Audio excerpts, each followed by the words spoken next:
Hello, I'm Marilyn Geller, Chief Executive of the Celiac Disease Foundation, and I thank you for inviting me and my colleagues here today to present on celiac disease.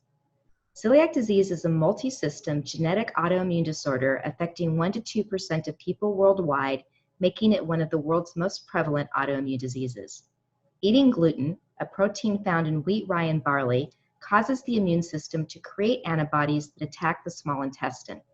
This causes the villi, which are small finger-like projections that line the small intestine, to atrophy and eventually flatten, losing the ability to absorb nutrients, making celiac disease a disease of malabsorption and malnutrition. In celiac disease, there's a systemic inflammatory response with multiple other organ involvement, making it a multi-system disease.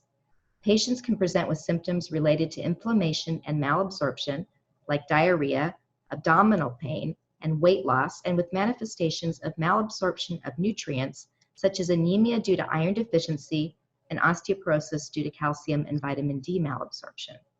While more than 200 different celiac disease symptoms and related conditions have been identified, common presentations in children include failure to thrive in infants, learning difficulties, irritability and behavior difficulties, delayed puberty, short stature, and recurrent abdominal pain and constipation.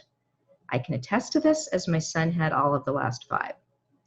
In adults, iron deficiency anemia, osteoporosis, dermatitis herpetiformis, which is a skin rash, mouth ulcers, headaches, joint pain, and fatigue are more common. There are about 3 million Americans who have celiac disease, but it is estimated that between only 20 and 50% are diagnosed. 40% of us carry one or both genes. While on average there's a 1 in 100 risk of developing celiac disease, there's a 1 in 10 risk if a first-degree family member has celiac disease. Celiac disease is common in people with type 1 diabetes, autoimmune thyroid disease, rheumatoid arthritis, microscopic colitis, Down syndrome, Turner syndrome, and Addison's disease, among others. People with celiac disease have a 10-fold greater risk for inflammatory bowel disease. Conversely, those with IBD have a 4-fold greater risk for celiac disease. And Dr. Ed Liu and his team from the University of Colorado found in 2017 that in Denver, Colorado, the incidence of celiac disease in children was 3% by age 15. Dr. Liu is on the call today should you have any questions regarding this study. In April of this year, Dr. Ben Lebwohl of Columbia University and his colleagues at the Karolinska Institute in Sweden published a study looking at individuals in Sweden diagnosed between 1969 and 2017. 50,000 celiac disease patients who did not have IBD or gastrointestinal cancer at the time of diagnosis were compared to about 250,000 general population controls. A small but significantly higher mortality risk was found for the celiac patients, with a mortality rate of 9.7 deaths per 1,000 person years compared to 8.6 in the general population. Celiac disease was linked to a 26% increased risk of death for celiac patients compared to their siblings. The highest mortality risk was for those diagnosed between 18 and 39, with overall mortality risk greatest in the first year post-diagnosis. And though it did diminish over time, mortality risk still remained elevated beyond 10 years of diagnosis. Celiac disease was found to have a multi-system impact with a higher risk of death from cardiovascular disease, cancer, and respiratory disease. Dr. Lebwohl is also with us on the call today should you have any questions about this study. Currently, the only treatment for celiac disease is a gluten-free diet, which means strict avoidance of all forms of wheat, rye, and barley. Gluten hides in expected food items like bread, pasta, pizza, cereal, cakes, cookies, and muffins, and unexpected items like salad dressing, soy sauce, and barbecue sauce, and in disappointing to learn items like beer. As little as 50 milligrams per day of gluten triggers damage from celiac disease. To put this into perspective, a normal diet contains more than 10 grams of gluten per day. 10 milligrams per day is considered safe, which is equivalent to 1/8 of a teaspoon of flour, to give you a visual.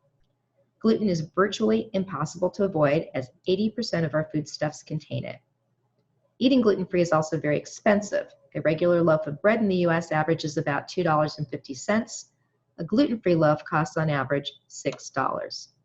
And despite what athletes and celebrities may tell us, gluten-free substitutes contain more fat and sugar and fewer nutrients, and may increase the risk of heart attack due to reduced consumption of whole grains.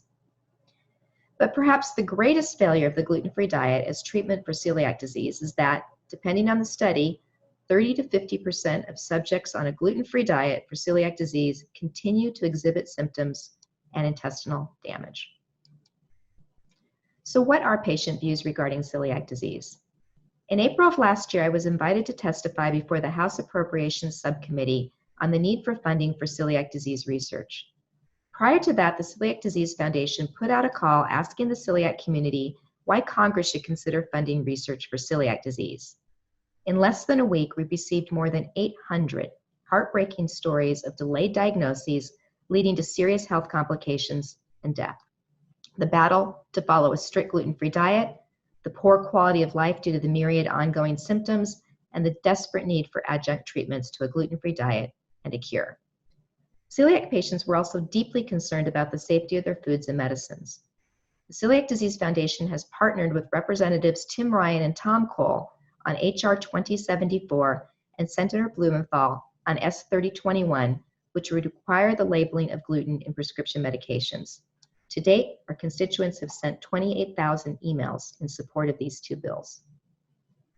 When my son was first diagnosed in 2008, after a 15-year diagnostic odyssey, we were told by his gastroenterologist that a gluten-free diet was all that he needed, and that by college he should be able to enjoy pizza and beer on the weekends without becoming ill. My son will tell you, no. But such was the misinformation then and even now. Before I came to this position, I worked in healthcare data, so when the Celiac Disease Foundation was asked to sign on to a PCORI grant to develop a patient-powered research network, we welcomed the opportunity with open arms, knowing that by quantitatively measuring patient experiences, we would be able to demonstrate the need for a treatment other than, or at least adjunct to, a gluten-free diet, if not a cure. Launched in 2016, iCure Celiac is under the USC Keck School of Medicine, IRB, and covers the diagnostic journey and current monitoring of celiac disease, adherence to the gluten-free diet and treatment preferences, and quality of life and burden of disease using a number of validated measures. In 2018, we posted information from over 5,000 iCure Celiac participants, which showed that nearly half felt their health had not improved significantly since their diagnosis, and almost all wanted a treatment other than a gluten-free diet. 82% felt limited by their disease, and nearly half felt quite a bit to a great deal stigmatized and that they could not live a normal life. In 2019, the Celiac Disease Foundation partnered with Takeda to take a deeper dive into the iCure Celiac data. In the adherence to the gluten-free diet and celiac disease patient outcomes, real-world evidences from an international patient registry, iCure Celiac, we found that only about 1/4 of patients with biopsy-reported celiac disease had low symptom burden, and that a full third had high disease burden. Among those with excellent adherence to a gluten-free diet based upon their celiac disease adherence test score, less than half experienced low disease symptom burden, with the majority experiencing a moderate to high symptom burden. The majority of those with poor gluten-free diet adherence experienced high disease symptom burden, with no one experiencing low disease symptom burden. Interestingly, while half of the patients had excellent gluten-free diet adherence based on their CDAT score, when asked in a single question in the iCure Celiac survey if they kept a strict gluten-free diet, nearly 97% of patients reported always or often. So clearly there's a large discrepancy between self-reported and patient-reported outcome measures of gluten-free diet adherence. Then we took a look at quality of life and annual work school days missed by disease symptom burden. Not unexpectedly, quality of life was significantly higher in those with low disease symptom burden compared with either moderate or high disease symptom burden. Patients with high disease symptom burden missed on average more than 7 weeks of work or school per year due to illness associated with gluten exposure. This was significantly more than the number of missed work or school days in patients with either moderate or low disease symptom burden, but even those with low disease symptom burden missed more than 1 week of work or school per year. We then took a look at annual work school days missed by symptom burden and gluten-free diet adherence.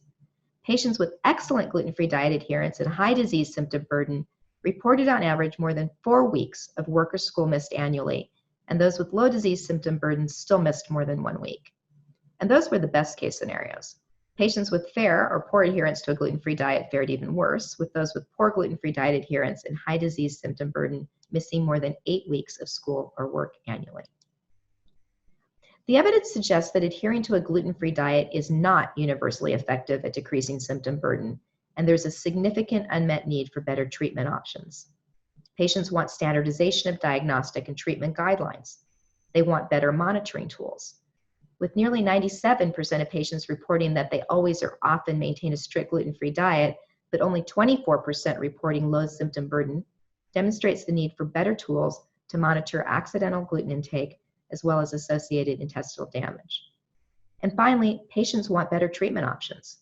With half of the patients with celiac disease in the study unable to effectively adhere to a gluten-free diet, symptom burden strongly and inversely correlated with quality of life, persistent high symptom burden and reduced quality of life despite gluten-free diet adherence, and significant loss of productivity due to inadvertent gluten exposure, it is little wonder that 93% of iCure celiac patients want a treatment other than a gluten-free diet.